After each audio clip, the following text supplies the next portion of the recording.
Hey, I'm Pau, and this video is going to be about the case of Amber Hagerman, also known as the case that led to the creation of the Amber Alert program. On Friday, when I was in my criminal law class, our teacher was telling us about the Amber program since she works in that program.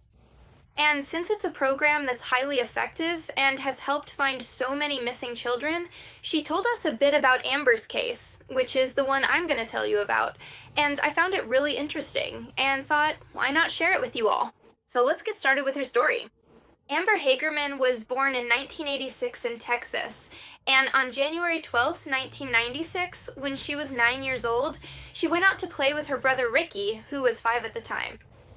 They went out to ride their bikes, something they did often, and they were near their grandparents' house, since their grandparents also took care of them. So Amber told Ricky that it would be a good idea to go play in the parking lot of an abandoned supermarket that was kind of close to where their grandfather lived, but in an area where they weren't allowed to be anymore. It was like, from here to here, you can't go any farther because we want to keep an eye on you. And the supermarket wasn't that far away, but it was outside of that area. So they rode their bikes to this place, but as soon as they got there, Ricky got scared and told Amber he didn't want to be there because he didn't want to get in trouble. But Amber decided to stay because she was having fun, so she told him, well, if you want, you can go, it's fine, I'll stay here by myself. So Ricky went back to his grandparents' house, and as soon as he got there, his grandparents asked him where Amber was. He told them what had happened, and they scolded him and said, you shouldn't leave your sister alone, especially in an area where we told you not to play, so go get her and come back together. So Ricky went back to the supermarket, but he couldn't find Amber. So he went back to his grandparents' house again and told them he hadn't found her. Immediately, his grandparents got scared because Amber was a 9-year-old girl who shouldn't be playing alone. So his grandfather told Ricky to stay there with his grandmother while he went to look for Amber. He left in his truck and drove to the supermarket, but he kept an eye out in case he saw her on any of the streets. When he got to the parking lot of that abandoned supermarket, he found the police there, which worried him even more, so he went over to see what was going on. The person who had called the police was Jim Kevill, since he had reported a kidnapping that had just happened at that location. The witness said that the person responsible for the kidnapping was a white or Hispanic man, but he couldn't see his face very well because he was at quite a distance. This man stopped his black pickup truck in the parking lot where a little girl was playing on her bicycle. He got out of his truck, ran toward her, and grabbed her, dragging her to his vehicle where he then drove off. But the witness didn't know where he went, couldn't see his face, and couldn't see the truck's license plates. So it was pretty vague information, but it was the only information they had. When the grandfather heard all of this, he immediately knew that the girl who had been kidnapped was his granddaughter Amber. And after this, the whole investigation began. Although, as I mentioned, it's a very difficult case, and to this day it hasn't been solved, since there was no information. And even though there were no more witnesses or information, it became a big case where she lived. And many people got involved in the search. Obviously, the police, her family, some volunteers, and even the FBI were involved. 4 days after the kidnapping, a man who was out walking his dog found the body of a girl in a drainage canal. The body of this girl was completely naked. Immediately, the man contacted the police, and the body of the girl was identified as Amber. The drainage canal was located near Amber's grandparents' house. Just imagine, she was kidnapped near her grandparents' house, her body was left near her grandparents' house, and still no one saw anything, and there's still no information about who was responsible to this day. The autopsy results revealed that she was raped and her throat was slit. Amber had been murdered 2 days before her body was found. They even offered $75,000 for information about Amber's killer, and still, there is no information. Simply put, it's a case that remains unsolved to this day, even though the police have said several times that it is still under investigation. But honestly, it's very unlikely that this case will be solved, since there's no information and it happened such a long time ago, more than 20 years ago.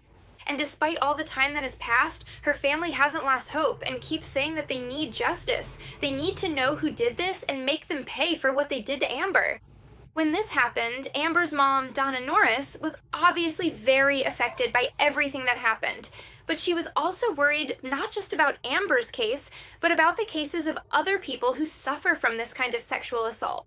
That's why her mom demanded that laws against sexual crimes be strengthened. She started by launching a campaign, and later a congressman created a law called Amber Hagerman, which consisted of having a national registry of all sex offenders to prevent this kind of assault.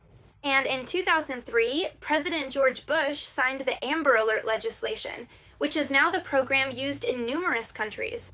Amber Alert is a government program used to notify the public about missing children and teenagers. An image is shared with the child's name, age, photo, the photo's very important, details, characteristics like moles, birthmarks, and also the place where the child was last seen. This image is broadcast on television, the information is shared on the radio, on highways, billboards, and now on social media. It's very important to share this information when it comes to an Amber Alert, since the first few hours are crucial for the child's safety. Amber's mother says that if more information had been shared, if other people had gotten involved in Amber's case, maybe they could have found her alive, since she was murdered 2 days before her body was found. As I mentioned, many programs are now part of the Amber Alert system. It's not an international program, although it should be, but Mexico is the first country in Latin America to join this program, and it partnered with the program in 2012. And thanks to this, many children have been found, since before it wasn't possible to investigate a disappearance unless 24, 48, or even in some cases 72 hours had passed, which was not efficient at all, especially when it comes to children. That's why nowadays, if your child has been missing for just an hour, you can call Amber Alert. I'm going to leave all the information about the Amber Alert program in Mexico in the description section in case you want to check it out. And also, please like their social media pages and everything. At least here in Mexico, there's an Amber Alert page for each state. So if you're from Mexico, look up your state and the official Amber Alert page and follow it, because you could be helping a lot of children. Please share this information when it comes to this. It's very important for the recovery of a child if you have any kind of information, so that more people are alert or looking for a missing child. Speaking of sharing information, it's very important that it be real information. Don't share things as a joke, because there have been some cases like that. A kid at my high school made up that his friend had disappeared, and tons of people were posting and reposting the picture when it wasn't true, and it was all just a joke. So please, these are serious matters. Don't use them as a joke and only share real information. How can you tell if the information's real? First, it's shared on official Amber Alert pages. Second, all official reports have a report number. Also, when the child is found, the image is reposted, but with a text that says, "Located." Amber Hagerman's mother is obviously devastated by what happened to her daughter, but she says she's glad for the legacy this has left behind. That thanks to Amber, the Amber Alert program was created, and hundreds of children have been saved all over the world. And well, that's all for the case of Amber Hagerman and a little bit of information about the Amber Alert. Another thing my teacher mentioned is that most of the children in the Amber Alert program are not there because of abductions. Obviously it does happen, but in smaller numbers, at least here in my state, but mainly it's because of kids who run away from home or are taken by their parents or another family member. And well, that's all for this video. I hope you liked it. If you did, please give it a like. If you're not subscribed, you should subscribe and turn on the notification bell so you get notified every time I upload a new video, since YouTube hates me and never recommends my videos, and this way you can see them. If you want to follow me on my social media, my Instagram, Twitter, and Snapchat will be showing up here. I love you all so much, and I'll see you in the next video. Bye!